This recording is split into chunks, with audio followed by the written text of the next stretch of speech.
आप सभी का स्वागत है आपके गुरुकुल ट्यूशन क्लासेस में। मैं आशीष शर्मा। जैसे कि आपको पहले हम 8.1 की प्रश्नावली का लेके आए थे, उसमें आपको बताया था कुछ त्रिकोणमितीय अनुपातों के बारे में कि टेन थीटा साइन थीटा का मान दे दिया होता है तो बाकी त्रिकोणमितीय कैसे निकालते हैं। अब आपका 5 सवाल जो रह गया था, 5 सवाल चालू कर रहे हैं। 5 सवाल में क्या है कि आपको दे रखा है sec थीटा बराबर 13/12। भाई sec थीटा का मान 13/12 दे रखा है, तो हमसे सभी त्रिकोणमितीय अनुपात पूछ रहा है। आपको एक सूत्र लिखा था मैंने लाल बटे कक्का का। अब देखो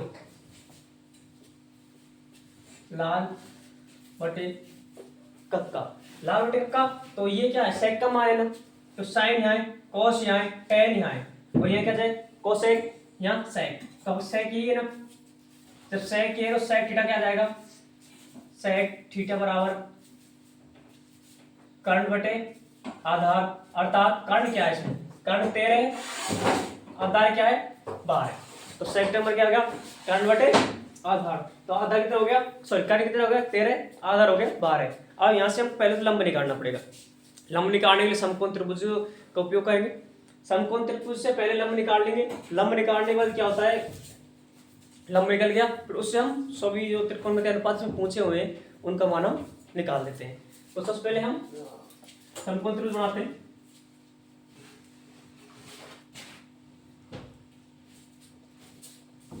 ये ए मान लिया थोड़ी देर लिए, ये बी, सॉरी ये बी मान लो, ये सी मान लिया, मान लिया। इसमें कर्ण क्या दे रहा है, कर्ण 13, आधार क्या है, आधार 12, और थीटा कोण मैं इसको मान रहा हूँ। जब भाई थीटा कोण इसको मानूंगा तो आधार भी होगा, अगर मैं इसको थीटा कोण इसको मानता तो आधार ये हो जाता, इसलिए थीटा कोण ये तो आधार ये रहेगा। तो आ गया। आपको निकालना है लंब। लंब निकालने के लिए पाइथागोरस प्रमेय का सूत्र का उपयोग करेंगे। कोई पाइथागोरस प्रमेय लगाएंगे, पाइथागोरस,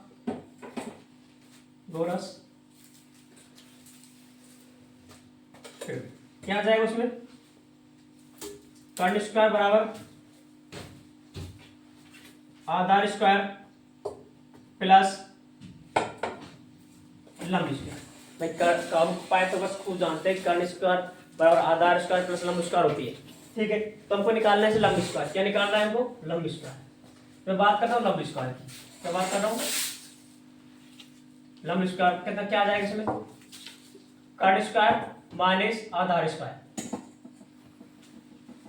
मैं बात कर रहे हैं हम लंब निकालने की, तो कर्ण इधर है, आधार को इधर भेज दूंगा मैं, जो प्लस का जरा माइनस हो जाएगा वो हो गया कर्ण माइनस आधार। तो कर्ण कितना दे रहेगा इसमें 13, आधार देंगे 12, तो लंब का लंब क्या है, लंब ए बी, ए बी लिखता हूं मैं, ए बी का होल स्क्वायर बराबर कर्ण क्या है 13 का होल स्क्वायर प्लस माइनस क्या माइनस आधार 12 का होल स्क्वायर। 13 का होल स्क्वायर निकालेंगे।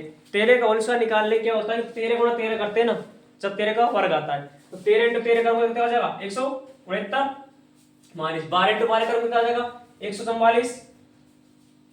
तो ए बी स्क्वायर बराबर ये आ जाएगा, ए बी स्क्वायर में क्या आएगा, ए बी स्क्वायर बराबर 25, और 25 का जब आप वर्गमूल निकालते हो, भाई 25 का वर्गमूल निकालोगे तो ए बी का मान आ जाएगा 5।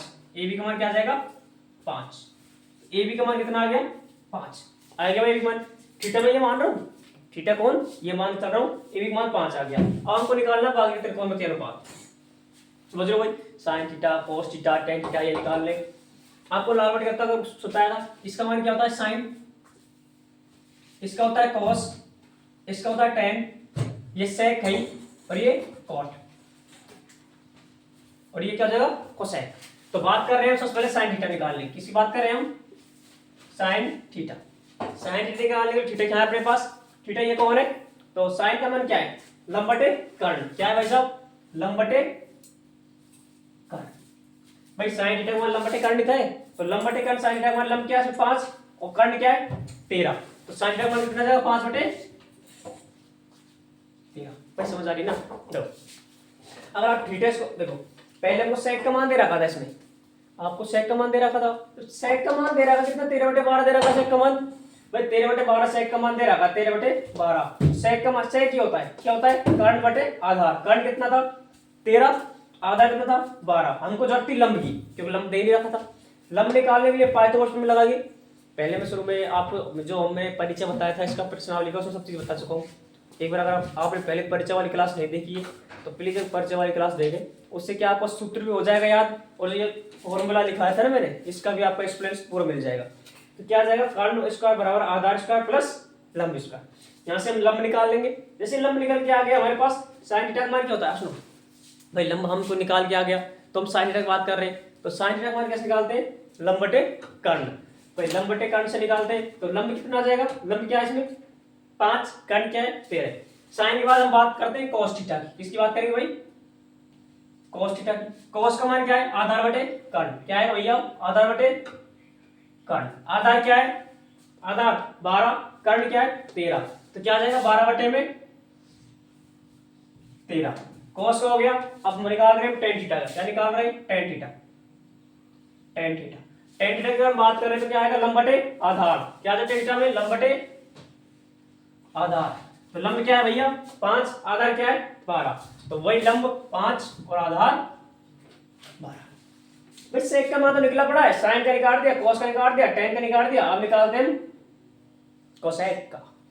कोसेक का निकालने के लिए कोसेक थीटा क्या आ जाएगा, कर्ण बटे लंब, क्या आएगा, कर्ण बटे लंब, कर्ण बटे लंब। कर्ण क्या है 13 और लंब क्या है 5। अब लास्ट रहेगा अपने कॉट थीटा, क्या रहेगा भाई, कॉट थीटा। कॉट थीटा का मान निकालने के लिए क्या करेंगे हम, आधार बटे लंब। तो आधार क्या है इसमें, आधार बटे क्या आ जाएगा, लंब।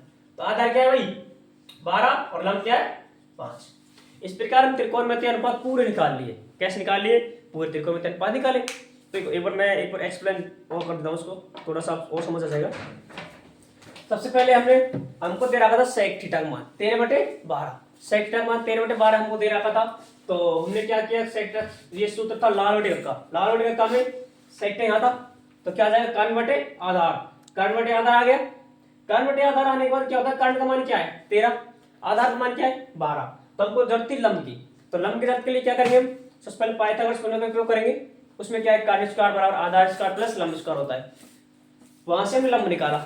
लंब निकालने के बाद क्या किया हमने, फिर त्रिकोणमितीय अनुपात निकाले। भाई हमको ये तो निकल गया ना, समकोण त्रिभुज तो निकल गया, इसे पता पड़ गया लंब आधार कर्ण का पता पड़ गया, थीटा सब का पता पड़ गया, तो हम इनको आराम से आसानी से निकाल सकते हैं। ठीक भाई। अब अगला जो सवाल, एक बार आप इस सवाल को उतारो, उसको पढ़ो, मैं अगला सवाल थोड़ी देर में कराता हूँ।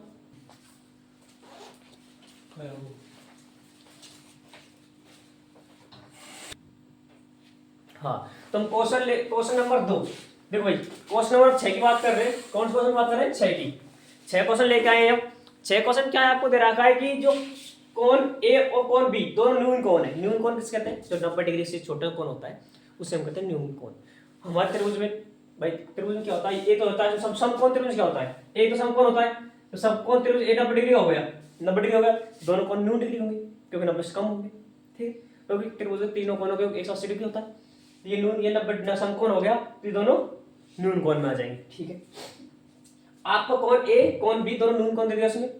ठीक है, अब आपसे पूछना है कोस ए कोस बी हो तो, मतलब कोस ए कोस बी दोनों मतलब दोनों बराबर है, तो दर्शाओ कि कोण ए बराबर कोण बी होएगा। तो देखो भाई, हमको कह रहा है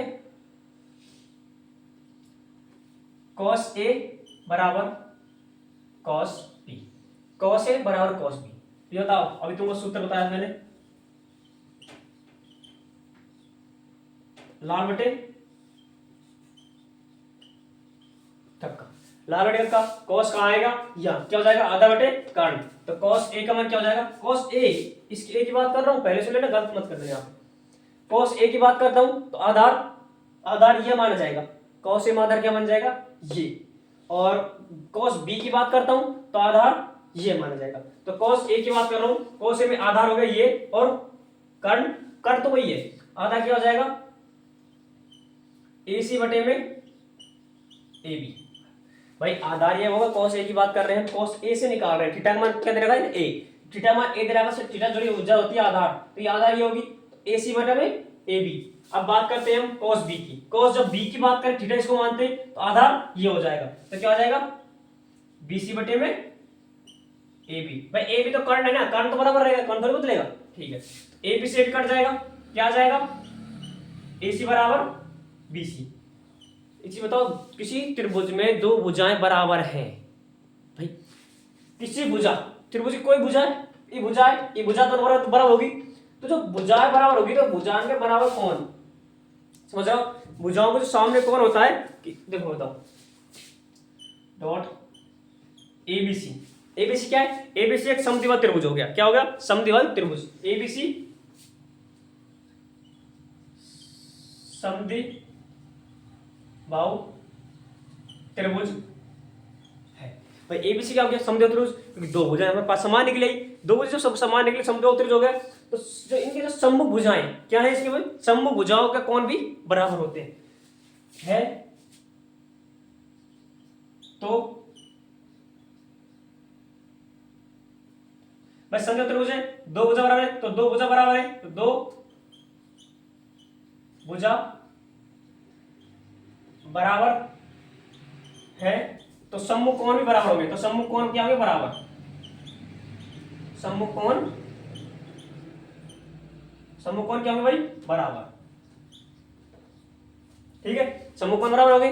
तो एसी भुजा सामने कौन सा है? एसी भुजा के सामने बी कौन है? कौन बी और कौन सी, दोनों क्या हो जाएंगे? बराबर। बस यही हमसे पूछा गया है कि दोनों कोण बराबर होंगे या नहीं। तो कैसे निकाले दोनों कोण बराबर? हमने पहले निकाल लिया। क्या निकाला था?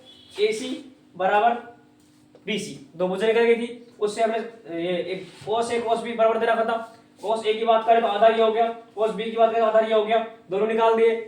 और समद्विबाहु त्रिभुज क्या होता है? तो भुजा बराबर होंगी, तो सामने कोण भी बराबर होंगे, तो इसलिए कोण B बराबर कोण C। ठीक है, यहाँ तक उतारो। अगला सवाल देखते हैं।